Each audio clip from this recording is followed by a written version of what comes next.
학부모님께서 그 1학년 학부모가 처음이신 경우에는 여러 가지 정말 질문사항이 굉장히 많습니다. 그래서 이제 교사들 사이에서는 1학년 학생들의 학부모는 학부모도 이제 1학년 처음이다 라고 얘기하고 있는데요. 우리 아이 초등생활에 대해서 학부모가 꼭 알아야 할 것은 무엇인가요? 초등학교 생활에 대해서 이제 처음 입학하는 경우에 학부모님들의 우려와 걱정이 많으실 거예요. 근데 먼저 학교는 어린이집 그리고 유치원과는 전혀 다른 환경이라는 것을 알고 계셔야 합니다. 갑자기 이제 자기 자리에 앉아서 40분이라는 시간을 엉덩이를 떼지 않고 앉아 있어야 한다거나 아니면 내가 필요한 교과서는 내가 스스로 챙겨야 한다거나 나의 책상 서랍과 사물함을 스스로 정리할 줄 알아야 된다거나 쉬는 시간 10분 수업시간 40분을 스스로 관리하고 하는 것까지 이전에 있었던 교육 환경과는 굉장히 다른 교육 환경이 펼쳐지기 때문에 이제 그런 다른 환경이다라는 것을 인지하시고 다른 환경이기 때문에 그만큼 적응하는 데 좀 시간이 필요해요. 그래서 아이들이 잘 적응할 수 있도록 오늘 학교에서는 뭐 어땠어? 어떤 친구랑 놀았어? 급식은 뭐가 맛있었어? 이렇게 물어보면서 꾸준히 관심을 가져주시면 좋습니다. 그리고 또 이제 등교 시간은 이제 보통 8시 50분에서 9시 사이가 많을 건데요. 선생님이 얘기한 시간보다 10분 정도 일찍 가서 아침을 준비하면 더 여유 있는 아침을 맞이할 수가 있습니다. 대부분 교실에 가면 교실 앞 칠판에 오늘 1교시부터 5교시까지 어떤 수업을 하고 어떤 준비물이 필요한지 시간표에 적혀 있을 거예요. 그래서 아침에 일찍 오면 오늘 이런 걸 배우는구나. 그러면 나는 이런 교과서를 챙기고 선생님이 색칠 도구도 필요하다고 적어놨네. 그럼 색칠 도구도 미리 꺼내놔야지 하면서 미리 그날 배울 내용들을 준비할 수도 있고요. 아침에 남는 시간에 뭐 책을 읽는다든지 친구와 함께 얘기하면서 더 안정적이고 여유로운 생활을 할 수가 있어요.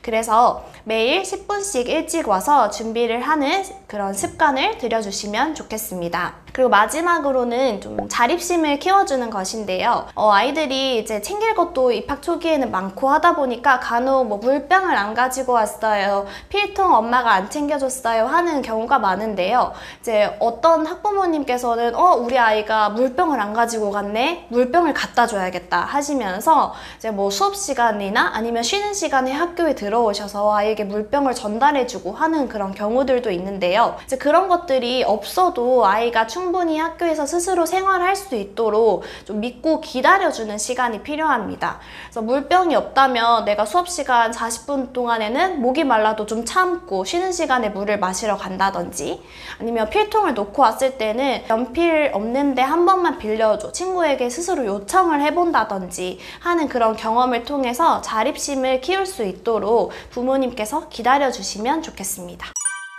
1학년 학부모님들이 자주 놓치는 건 무엇이 있나요?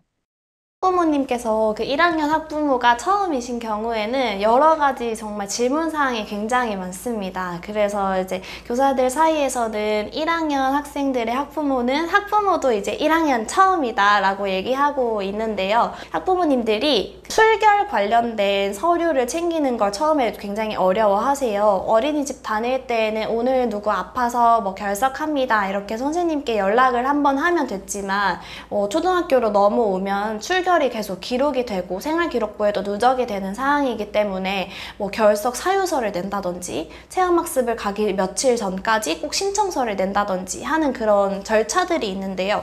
그런 절차를 안내를 해드려도 익숙하지 않다 보니까 그런 거에 적응을 하기 어려워해서 3일 전까지 신청서를 내주세요 라고 했는데 그걸 지키지 않아서 뭐 출석 인정 처리가 되지 않았을 때 좀 그런 거에 대한 불만이 간혹 생기기도 하는데요. 그래서 이제 그런 것들에 대한 불만이나 우려가 생기지 않도록 좀 자세하게 안내를 해드리는 편입니다.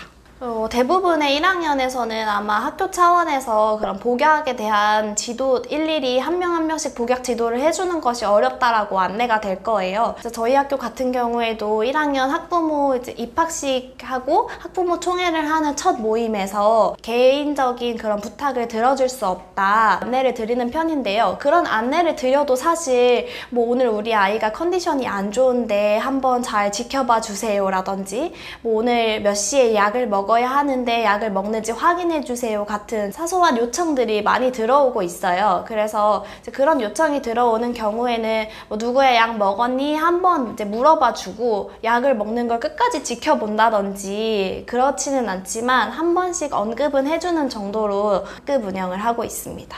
일단 그 약을 한 번 안 먹는다고 해서 아이한테 엄청 큰 문제가 생기는 건 아니잖아요. 그렇기 때문에 학부모님이 아이를 교육하실 때 그 약을 한 번 못 먹고 왔다는 거에 대해서 너무 다그치지는 않으셔도 될 것 같고요. 이제 꼭 그렇게 챙겨 먹어야 한다거나 하는 경우에는 그 학교에서 가정으로 보내는 이제 종이 같은 걸 담아두는 파일이 있는데요. 그런 파일에다가 약을 붙여서 아이에게 전달해 주시는 경우도 많아요.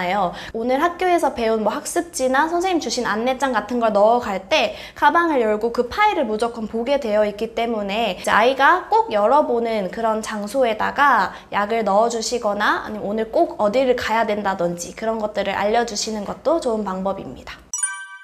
초등학생 공부 습관 어떻게 잡아야 할까요? 초등학교는 이제 특히나 저학년은 적응하는 게 우선이라고 말씀을 드렸었어요. 그런데 고학년으로 갈수록 학부모님들께서 학습에 대한 관심도 점점 높아지고 있습니다. 그래서 초등학교 시기에서부터 이제 공부에 대한 습관을 바로잡고 싶다면 첫 번째로 루틴을 만들어 주시는 것을 추천드립니다. 매일 조금씩 정해진 시간, 정해진 장소에서 공부를 하면서 그것을 꾸준히 늘려가는 그런 습관을 가지면 좋은데요. 그걸 어떤 영어 공부를 하루에 몰아서 나 단어를 오늘 이만큼 많이 외웠어 라는 것보다는 조금씩 하루에 5개씩 매일매일 같은 자리에 같은 시간에 외워본다든지 하는 그런 루틴을 통해서 아이가 지치지 않고 꾸준히 공부할 수 있는 그런 힘을 길러주시면 좋겠고요. 두 번째는 공부가 끝난 후에 부모님이 함께 자녀의 학습을 한번 점검해 보시면 좋겠습니다. 공부를 하고서 끝이 아니라 자기의 학습이 어땠는지를 성찰해 보는 과정도 굉장히 중요합니다. 그래서 오늘 뭐 공부했던 것 중에서 재미있었던 거 있었어? 어려워서 더 공부해보고 싶은 거 있었어? 라고 이렇게 질문을 해보면서 그날그날의 학습을 아이와 함께 점검하고 성찰해보면 아이가 나중에는 학습을 스스로 계획하고 조절할 수 있는 힘이 길러집니다. 아이를 위한 초등 사교육에 대해 어떻게 생각하시나요? 초등 사교육 이전에 유치원에서부터 아이들이 사교육을 굉장히 많이 경험하고 오잖아요. 특히나 이제 영어 유치원을 다니고 학교에 오는 그런 경우도 굉장히 많은데요. 그런 영어 유치원을 다녔다고 하는 아이들을 살펴보면 영어 유치원에서 하는 게 저 아이한테는 도움이 되겠구나 하는 아이들도 있는 반면 이 아이에게는 오히려 좋지 않은 영향이 있었다 하는 그런 아이들도 관찰할 수가 있거든요. 그래서 초등 시기에는 사교육에 많이 의존하지 않고 학교에서 배운 내용을 그날그날 조금씩이라도 복습해 보는 것만으로도 학교 공부는 충분히 성취를 경험할 수 있습니다. 오늘은 뭐 무슨 학원 이렇게 아이들이 학원을 굉장히 많이 다니는 경우에는 아이들도 굉장히 많이 지쳐하는 걸 볼 수가 있어요. 그러면 오히려 학교 생활에도 잘 적응을 못하고 학교 후에 일어날 그 학원 생활에 대해서도 아이들이 굉장히 걱정을 많이 하는 모습을 볼 수 있거든요. 초등 시기에 무엇보다 중요한 건 다양한 분야에서 여러 가지 경험과 도전을 해보고 성공도 해보고 실패도 해보는 그런 경험들인 것 같아요. 당장 학원에 가서 우리 아이가 이 형성평가를 90점인데 100점을 맞았다 보다는 아이들한테 좀 더 다양한 경험의 기회를 열어주셨으면 하는 바람이 있습니다. 아무래도 초등 시기는 이제 도전을 해보고 자기에 대해서 표현하는 방법을 배우는 시기라고 생각해요. 그래서 자기 의견을 제대로 잘 표현하고 자기 생각을 말할 수 있고 이런 능력이 필요한 것이지 그런 아이들이 당장 공부를 좀 잘한다고 해서 뭐 고등학교에서 배울 법한 대학교에서 배울 법한 그런 의대만을 위해서 그런 삶을 살아가는 것이 교사가 볼 때는 굉장히 많이 안타까운 현실입니다. 구독자분들께 해주고 싶은 말씀이 있으신가요? 담임교사는 아이들을 만나는 1년 동안 모든 아이들을 위해서 정말 최선을 다하고 있습니다. 그래서 담임교사에 대한 신뢰와 존중을 바탕으로 학부모님이 함께 교육해 나갈 때 그 아이를 위해서 아이의 진정한 성장을 도울 수 있다고 생각합니다. 담임교사와 학부모가 교육하는 방법은 조금 다를 수 있어요. 하지만 아이를 훌륭한 사람으로, 올바른 사람으로 성장시키고자 하는 그런 교육 방향은 일치하기 때문에 담임교사를 믿고 신뢰하면서 학교 생활을 아이가 잘 해나갈 수 있도록 많이 격려하고 지지해 주시기를 바랍니다.